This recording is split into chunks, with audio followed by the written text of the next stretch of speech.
Hello everyone, एक बार फिर से स्वागत है भाई आप सभी का। आज का जो हमारा टॉपिक है वो है नीम रिएक्शन, राइमर टाइमिंग रिएक्शन के बारे में पढ़ेंगे। इसका मैकेनिज्म भी पढ़ेंगे, रिएक्शन कैसे प्रोसीड होती है वो भी पढ़ेंगे, और ध्यान रहे आखिरी में मैं इसकी ट्रिक भी बताऊंगा कि आप इसको कैसे याद रख सकते हो। तो चलिए शुरुआत कर लेते हैं। राइमर टाइमिंग रिएक्शन के अंदर हमारे पास फिनोल होता है। फिनोल के अंदर आप बेस जैसे KOH वगैरह ले सकते हो, और दूसरा CHCl3 का यूज़ करते हो, क्लोरोफॉर्म का यूज़ कर लेते हो। इनका जब यूज़ करते हो तो अपने पास जो प्रोडक्ट आता है वो आता है भाई सैलिसल्डिहाइड। कौन सा? सैलिसल्डिहाइड। और देखिए कोल्बे रिएक्शन के अंदर क्या होता है, जो कोल्बे रिएक्शन होती है, कोल्बे रिएक्शन में यहाँ पे CO2 होता है और प्रोडक्ट बनता है सैलिसिलिक एसिड, और यहाँ पर क्या बनता है? सैलिसल्डिहाइड। अब हुआ क्या कि इस रिएक्शन में ऐसे कैसे प्रोसीड होगा, कैसे बनेगा, उसके बारे में बात करते हैं। तो फर्स्ट ऑफ ऑल हमारे पास होता क्या कि जो बेस होता है, ये क्लोरोफॉर्म होती है, आपस में रिएक्ट करते हैं। तो मैं CHCl3 को कुछ ऐसे दिखा लेता हूँ, CHCl, Cl और Cl। और बेस आपने ले लिया तो KOH ले सकते हो, NaOH ले सकते हो। मान लिया Na पॉजिटिव, हमने OH नेगेटिव लिया। बेस का ज़िंदगी में एक ही काम है, वो है हाइड्रोजन को निकालना। ये क्या करेगा? बेस OH नेगेटिव यहाँ से इस हाइड्रोजन को निकालेगा, तो H पॉजिटिव जब यहाँ से बाहर जाएगा तो इसके ऊपर चार्ज बचेगा कैसा? नेगेटिव। तो C नेगेटिव, Cl, Cl और Cl ये अपने पास मिल जाता है। अब भाई अगर आप यहाँ से क्या कर दो, Cl नेगेटिव को बाहर निकाल दो, तो यहाँ से Cl नेगेटिव बाहर निकलेगा तो कैसा चार्ज बचेगा भाई? पीछे पॉजिटिव। पॉजिटिव नेगेटिव ऐसे तो न्यूट्रल हो जाएंगे, बट ध्यान रहे कार्बन के पास कितने इलेक्ट्रॉन? टोटल 4 इलेक्ट्रॉन होते हैं वैलेंस, इसलिए यहाँ से हमारे पास बन गया क्या? ये कंडीशन आ जाती है। तो ये लोन पेयर इसके पास बन जाता है। समझ गए? अब इसको बोलते हैं कार्बिन। क्या बोलते हैं इसको? कार्बिन बोलते हैं। ये कार्बिन रिएक्शन में पार्टिसिपेट करता है। तो मैकेनिज्म देख लेते हैं। ये हमारे पास फिनोल OH, सबसे पहले यहाँ पर बेस डाल रखा था, तो Na positive, OH negative. Base का काम हाइड्रोजन को निकाल, हाइड्रोजन निकलेगा तो यहाँ पर कैसा चार्ज आएगा? नेगेटिव चार्ज, तो O नेगेटिव। और ये कंडीशन आ गई हमारे पास। अब देखिए अगर मैं इस नेगेटिव चार्ज को नीचे लेके आऊँ तो ये बॉन्ड शिफ्ट होकर यहाँ पर आ जाएगा, तो इसका मतलब ऑर्थो पोजीशन पर कैसा आएगा? Negative charge. तो यहाँ पर इस कंडीशन को आप कुछ ऐसा भी रिप्रेजेंट कर सकते हो, बॉन्ड को ब्रेक करोगे तो O नेगेटिव, पॉजिटिव और नेगेटिव, ये कंडीशन। अब भाई हुआ क्या, यहाँ से कार्बन आया रिएक्शन में पार्टिसिपेट करने के लिए, ये यहाँ पर जाकर इसके साथ जुड़ जाता है। जुड़ जाता तो हमारे पास क्या होगा? देखो यहाँ से अगर मैं इस बॉन्ड को ब्रेक करता तो एक इलेक्ट्रॉन यहाँ पर और एक यहाँ पर, और एक इसका इलेक्ट्रॉन और एक यहाँ पर जो इलेक्ट्रॉन है आपस में मिलकर बना लेते हैं बॉन्ड। तो कंडीशन कुछ इस तरह की हमारे पास रहती है।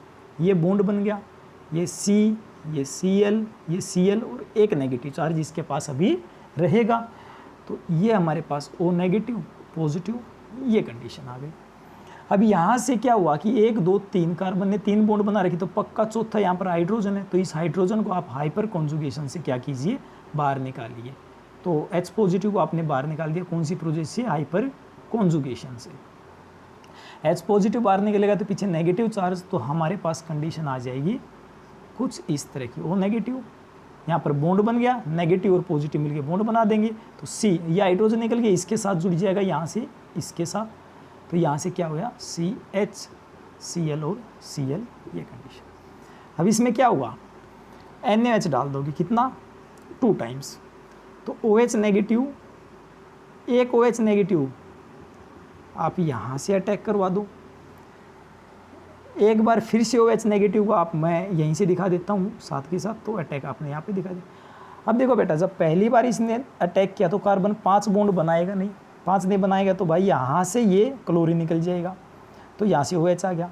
एक बार फिर से इस OH ने इसके साथ अटैक किया तो यहाँ से निकल जाएगा। तो कुल मिला के कंडीशन क्या आई? 2 बार क्लोरीन यहाँ से बाहर निकाल दिया आपने, तो आप यहाँ से निकाल सकते हो 2 बार क्लोरीन, तो -2 Cl नेगेटिव।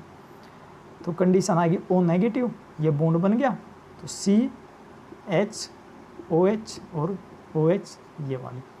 ध्यान रहे 2 OH बॉन्ड, 2 OH ग्रुप एक साथ नहीं रह सकते, इसलिए H2O को आपने बाहर निकाला।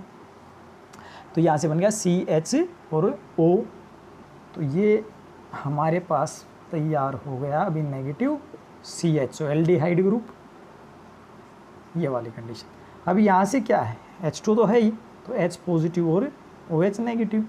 H पॉजिटिव इसके साथ जुड़ेगा और ये जुड़ गया भाई हमारे पास हाइड्रोजन और बन गया सैलिसल्डिहाइड। ये प्रोडक्ट अपने को बनाना था। आई होप ये रिएक्शन मैकेनिज्म आपको समझ में आया होगा। और अब जिस बात का आपको इंतज़ार था, इसकी हम ट्रिक बताएंगे आपको कि कैसे आप इसको याद रखते हो। देखो बहुत आसान सी ट्रिक है, फनी सी ट्रिक है। राजू और टीना ने फिनाइल पी लिया भाई। क्या? फिनाइल। वैसे तो फिनाइल से आप याद रख सकते, फिनोल की बात कर रहे हैं। तो राजू, ठीक है, और कौन थी? टीना थी, ने अब फिनाइल बोले, फिनोल बोलो, फिनोल पी लिया भाई। कहाँ पर पी लिया? और फिनोल, ये फिनोल पी लिया उन्होंने बेसमेंट में। किसमें? बेसमेंट में। घर था, उसके बेसमेंट में जाकर उन्होंने, दोनों प्यार में पागल थे, तो उन्होंने बेसमेंट में फिनोल तो पिया ही पिया, साथ में बेसमेंट में जाके और उसके साथ क्लोरोफॉर्म भी ले लिया। तो फिनोल और क्या चीज़, क्या मिला के? क्लोरोफॉर्म मिला के। तो आप CHCl3 मिला के, ठीक है। कहाँ पर? राजू और टीना ने फिनोल और क्लोरोफॉर्म मिलाकर घर के बेसमेंट में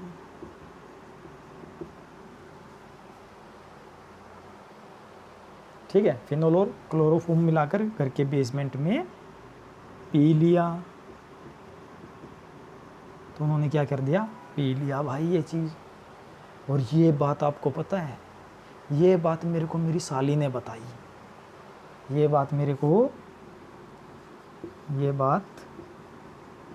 मुझे मेरी साली ने बताई। देखिए कैसी। राजू और टीना, राइमन टाइमन ने फिनोल के साथ रिएक्शन है और क्लोरोफॉर्म मिलाकर, क्लोरोफॉर्म CHCl3 मिलाकर घर के बेसमेंट में, बेस इसका मतलब बेस का भी यूज़ होगा, पी लिया भाई। अब ये बात मुझे किसने बताई? मेरी साली ने बताई। इसका मतलब क्या? सैलिसल्डिहाइड हमारे पास क्या बनेगा? प्रोडक्ट मिलेगा भाई। मेरे ख्याल से ये बात आपको समझ में आई होगी और रिएक्शन भी याद हो गई होगी। हम मिलते हैं अगली रिएक्शन में एक ट्रिक के साथ, फिर से मैकेनिज्म के साथ, और नेम रिएक्शन का ये सिलसिला ऐसे ही चलेगा। 12th क्लास में 4 से 5 नंबर में हमारे पास CBSE की बात करें या हरियाणा बोर्ड की बात करें तो हमारे पास ये आता ही आता है। तो ध्यान से पढ़ने भाई, ये रिएक्शन की हमारे पास Reimer Tiemann reaction. Thanks for watching.